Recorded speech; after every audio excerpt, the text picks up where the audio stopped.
There is this wonderful African proverb that goes, if you want to travel fast, go alone. If you want to travel far, travel together. And this really speaks to the heart of what it means to work in a team, to operate with a bunch of people, to collaborate together. And in fact, it's part of human nature to dance together. We were actually not born to travel alone. Some of the oldest art ever discovered, cave art from 45,000 years ago, depicts people hunting in teams.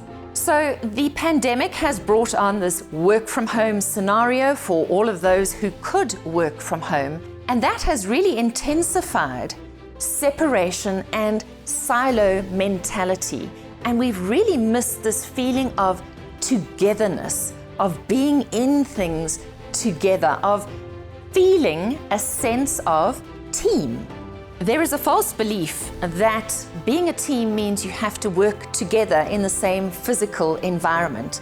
Some of the teams that really got things right during the pandemic with remote working have discovered actually that you can run teams from wherever. You don't necessarily have to share a physical place. And in fact, the sense of team lies in the person, not in the place. And it's very, very dependent on the type of leader the team has and how they execute leadership in a real, a virtual, or a hybrid space. Most of us work in a team.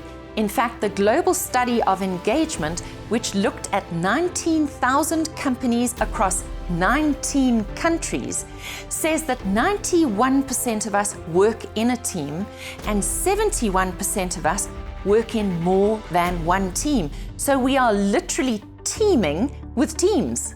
Teams are actually like your family when you're at work. And of course, in the pre-COVID days, you spent more waking hours with your team members than you actually spent with your family or your partner. Of course, now, with us working from home or working in a hybrid scenario of 2 or 3 days in the office and 2 or 3 days at home, it's not quite the same. But regardless, you're still spending at least 8 hours a day collaborating and communicating with other human beings towards a common goal. Research is showing us that a sense of togetherness is created less by physical proximity and more by having our psychological needs met. And this is really important to understand. Okay, so there are 3 things that you need to be aware of if you are leading a team. Every member of your team wants a chance to use their strengths. So they want to be seen and they want you to know them. The second thing is they need to know what's expected of them. And that means they are looking to you for direction to focus their strengths, their talents, their gifts to the service of the team. And the third thing is they want somebody to care. Not to care for them, not to look after them and to mollycoddle them, but to know that somebody cares is very, very important. And this speaks to developing a listening culture that is based on trust and not fear. To summarize, see me, know me, focus me, and care for me. Ultimately, every single one of us asks 3 non-verbal questions of the important people in our lives every single day.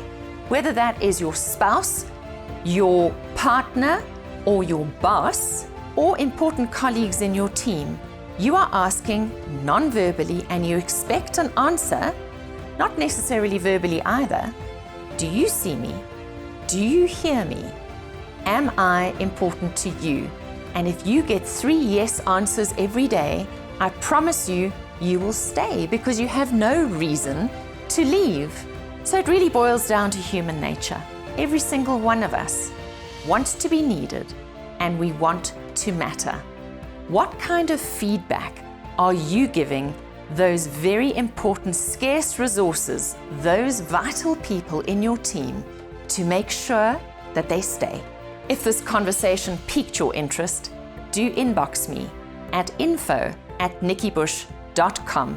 I'm the human potential expert, speaker, and author, I consult to senior leaders in teams to help them with their people, their positioning, and their promise.